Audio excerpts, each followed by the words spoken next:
First tip, we're going to add a very simple drop, the most simplest one ever.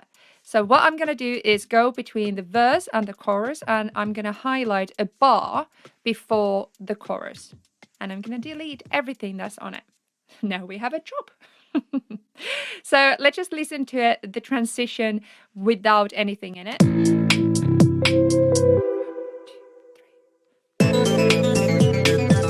Just one bar, and it kind of gives it already a little bit emphasis, so we know we're transitioning to somewhere because we have empty here. But now we can just choose how we're going to fill it, and this technique is mostly just filling it with something very simple, klung, or clap, or someone yelling hey. So we can just add clap first. Let's take one with a little bit of a reverb on it and decay. Let's add like that, a little bit of reverb and delay.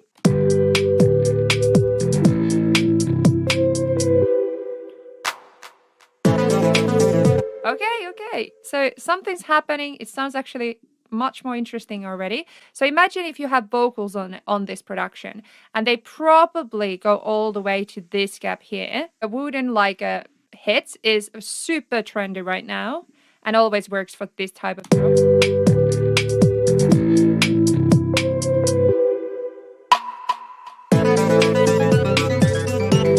Very simple lift inside of a drop. So first I'm gonna use a very, again, simple way of doing it. So we're gonna reverse a cymbal. So let's find a cymbal. That one has a really nice decay, so I'm gonna get that. So decay is the sound that kind of fades away. So let's get that one there.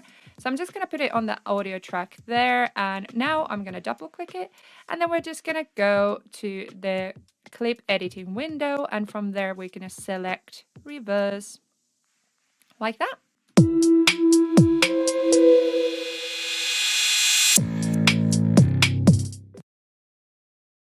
Is a riser. Every buildup needs a riser. So let's go into our sample pack here and find a nice riser.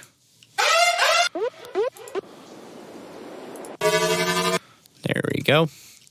I'm just going to unwarp this, and I'm going to cut it here because I want to save one bar for the pre-drop vocal. So now we have the basic foundation of our buildup with this riser. Next, I'm going to add an impact.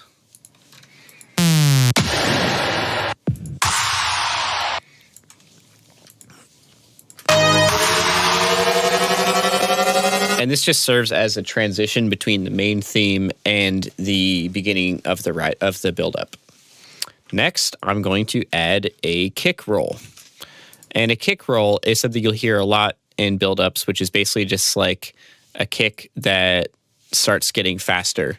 And you can do this with a snare as well. Really doesn't matter. Kick is more common, I think. So I'm going to load up a kick drum here. I'm going to make my MIDI clip. I'm going to start out with quarter notes for 4 bars, then 8th notes, and then 16th notes.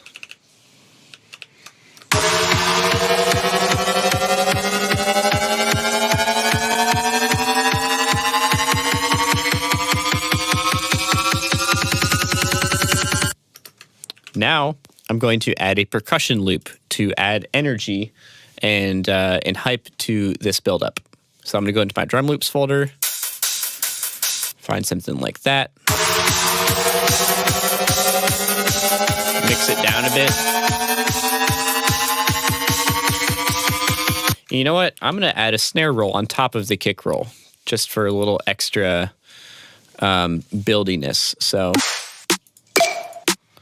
I'm going to take like an 808 snare, nothing like crazy, just a little something. I'm just going to do 16th notes the whole time. I'm going to filter it in. So take this frequency here and get the automation and just automate it up.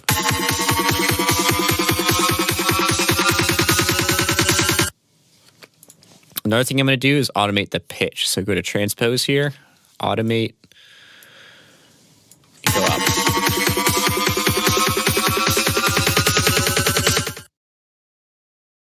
The next thing you could do is you could even add in a transition FX kind of sample sound that you're going to find in a bunch of different sample packs. So they're usually in these little things called FX and sounds, or whatever they call them. They're usually under the FX section if you have that in any of your sample packs. And we got this one right now.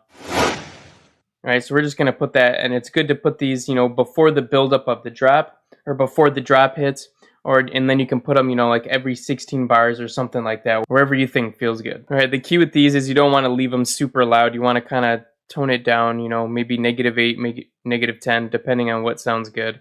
All right, guys, so you could use different ones. You could use ones that are longer, that sound like this. Or you could use the really short ones that sound like this.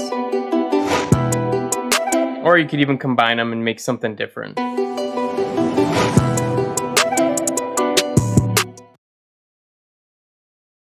I'm using a drum bus, which means that if I put an audio effect onto this drum bus, it affects everything through here. So all of the audio from these is coming through the drum bus.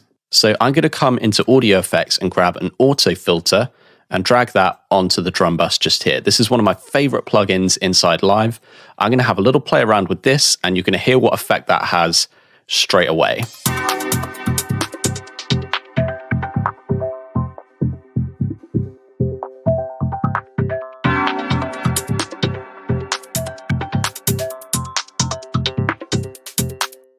There we go. So I went a little bit mad with that, obviously, but that is what we're going to be doing. So I'm going to change the filter type to be this one, which gives us the option to add a little bit of drive, which I really like.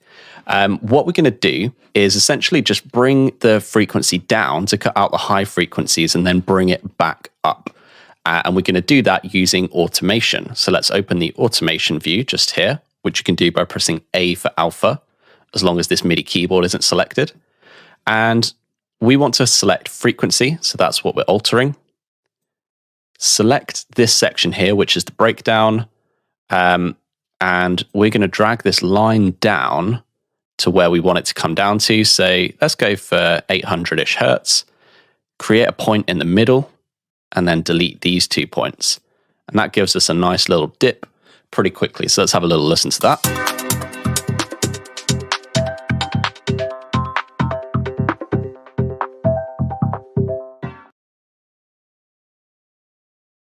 Don't make every sound in the build-up go up. The whole damn track doesn't have to wind up like a jack-in-the-box. Do just some of the sounds going up. In the synths group, I have one sound that stays. The reverb sound stays at one pitch, and then there's the riser that's a little bit louder.